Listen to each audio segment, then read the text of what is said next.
Okay, so someone is arguing that NAAFIRI is powerful because she has a 51% win rate. Win rate is not directly equivalent to power. And to make it easy to understand what I'm talking about, I'm going to give you a couple examples.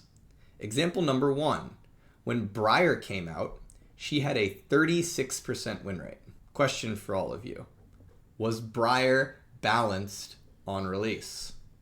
She had a 36% win rate. Sorry, I should revise the question. Was BRIAR weak on release?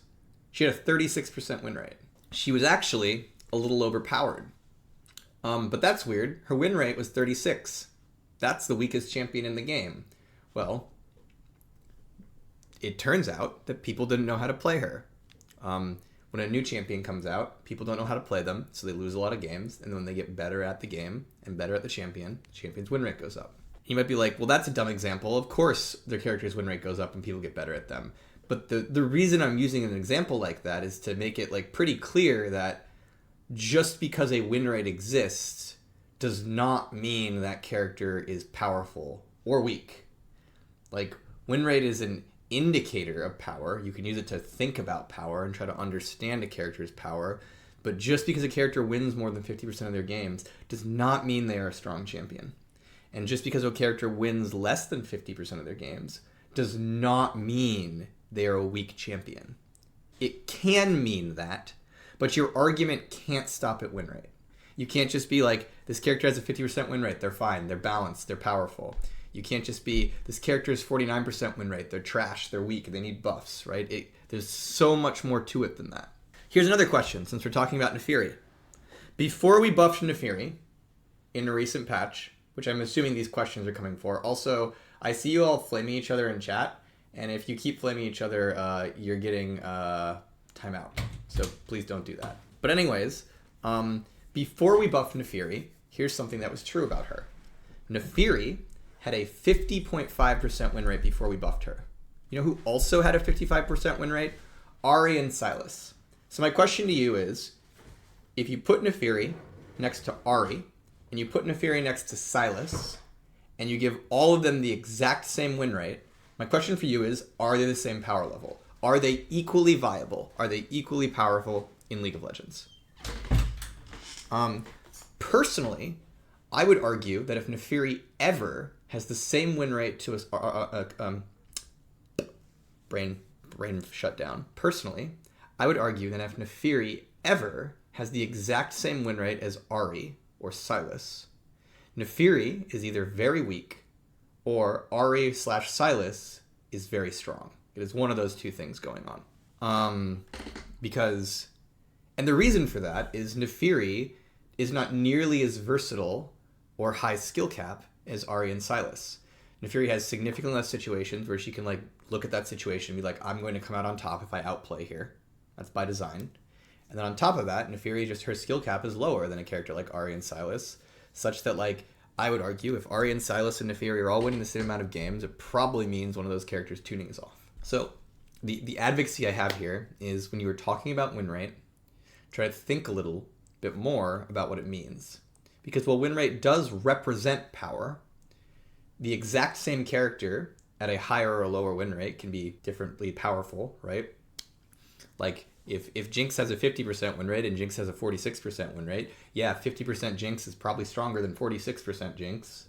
Duh, right? But it's not the only thing that matters, and it doesn't tell you the whole story, and sometimes it will be actively lying to you. As an example of a place where win rate statistics to some degree are actively lying to you, one thing that people will sometimes do on this stream is they'll come in and they'll be like, August, your game is so mistuned. I looked at LOLalytics Challenger tier, and I noticed that KLED has a 66% win rate in Challenger. That's disgusting. What are you doing? Do you even know how to balance the game?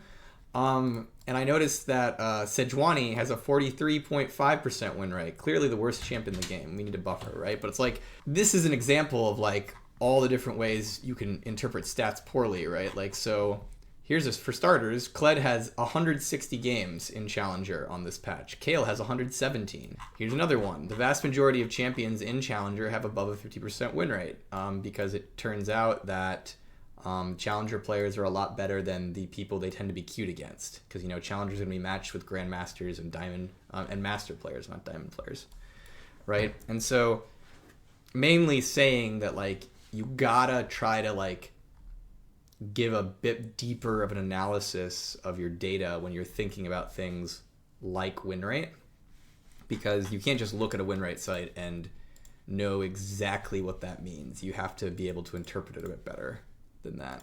So yeah, why is Smolder dead and not getting the love he needs? Is Smolder dead? Didn't we just like gigabuff this character? So I think one thing about Smolder is he was designed for an item system that no longer exists, which I think is kind of rough. And the reason I think that's rough is I don't know, and I want to be honest, I literally do not know.